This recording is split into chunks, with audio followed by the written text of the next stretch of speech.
ಓಂ ಶ್ರೀ ದತ್ತಾತ್ರೇಯ ಗುರುಕಥಾ.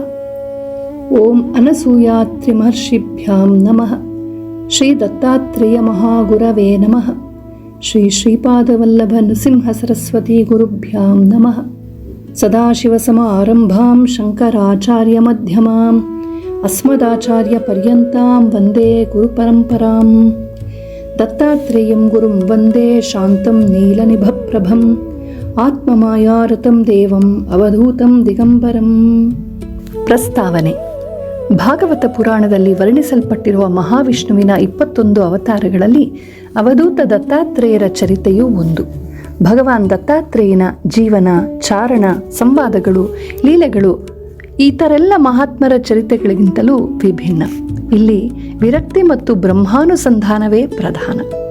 ಶುಭಾಶುಭಗಳ ಹಾಗೂ ಉಚ್ಚ ನೀಚಗಳ ಭೇದಗಳನ್ನು ಮೀರಿದವರು ಮಾತ್ರವೇ ದತ್ತನನ್ನು ಗುರುತಿಸಬಲ್ಲರು.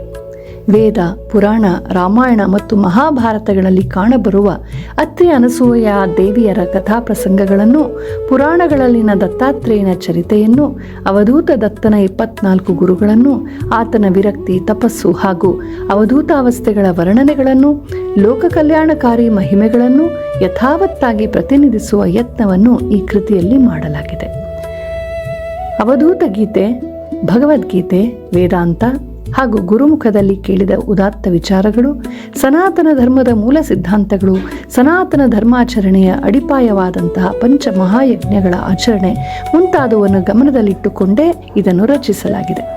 ಹಲವು ಗುರುಚರಿತೆಯ ಪ್ರಕಾಶನಗಳನ್ನು ಅವಲೋಕಿಸಿ ಅದ್ವಯ ತತ್ವಕ್ಕೂ ಅವಧೂತ ಭಾವಕ್ಕೂ ಪೂರಕವಾಗಿರುವ ವಿಚಾರಗಳನ್ನು ಅಲ್ಲಿಂದ ಆಯ್ದುಕೊಳ್ಳಲಾಗಿದೆ.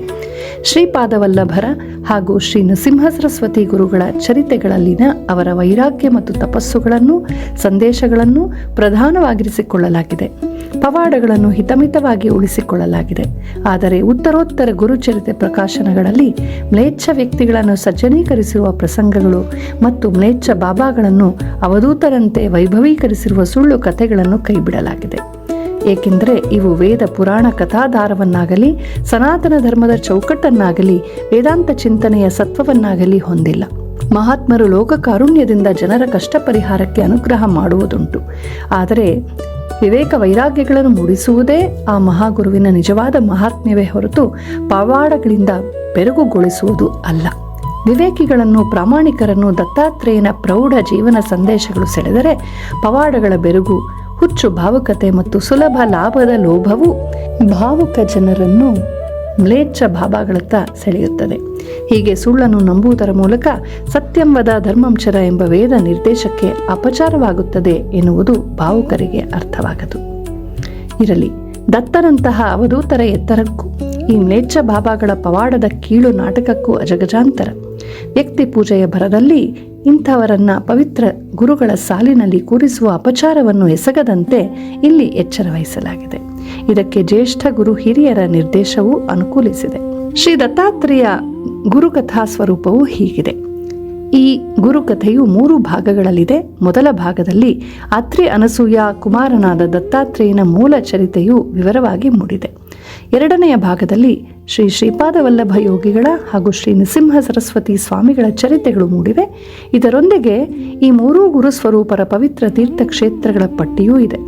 ಮೂರನೆಯ ಭಾಗದಲ್ಲಿ ಧರ್ಮ ಅಧ್ಯಾತ್ಮಗಳ ಚರ್ಚೆ, ಗುರುವೆಂದರೆ ಯಾರು, ಗುರುಚರಿತೆಯ ಪಾರಾಯಣ ಕ್ರಮ, ವಿಧಿ ನಿಷೇಧಗಳು, ದತ್ತಾತ್ರೇಯ ಪೂಜಾ ವಿಧಿ ಮುಂತಾದವನ್ನು ಕಾಣಬಹುದು.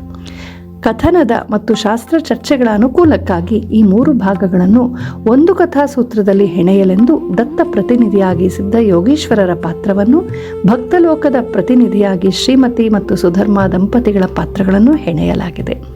ಗುರುಮೂರ್ತಿಗಳ ಜೀವನ ಸಂದೇಶಗಳನ್ನು ಹೊತ್ತು ಅವತರಿಸಿರುವ ಈ ಒಂದು ಹೊತ್ತಿಗೆಯನ್ನು ಗುರುಭಕ್ತರು ಪಾರಾಯಣ ಕ್ರಮದಲ್ಲೂ ಓದಬಹುದು, ಸುಮ್ಮನೆ ಜಿಜ್ಞಾಸೆಯಿಂದಲೂ ಓದಬಹುದು. ಹಾಗೆ ಓದಿ ಸರ್ವರೂ ದತ್ತಾತ್ರೇಯನ ಕೃತ್ಯ ಧ್ಯಾನದಲ್ಲಿ ಆನಂದಿಸುವಂತಾಗಲಿ ಎನ್ನುವುದೇ ಆಶಯ. ದತ್ತ ಗುರುವರನ ಅನುಗ್ರಹವು ಈ ಕೃತಿಯ ಪ್ರತ್ಯಕ್ಷ ಪರೋಕ್ಷ ಕಾರಕರೆಲ್ಲರಿಗೂ ಲಭಿಸಲಿ ಎಂದು ಪ್ರಾರ್ಥನೆ. ಸರ್ವಂ ಶ್ರೀ ದತ್ತಾತ್ರೇಯ ಗುರುಚರಣಾರ್ಪಣಮಸ್ತು.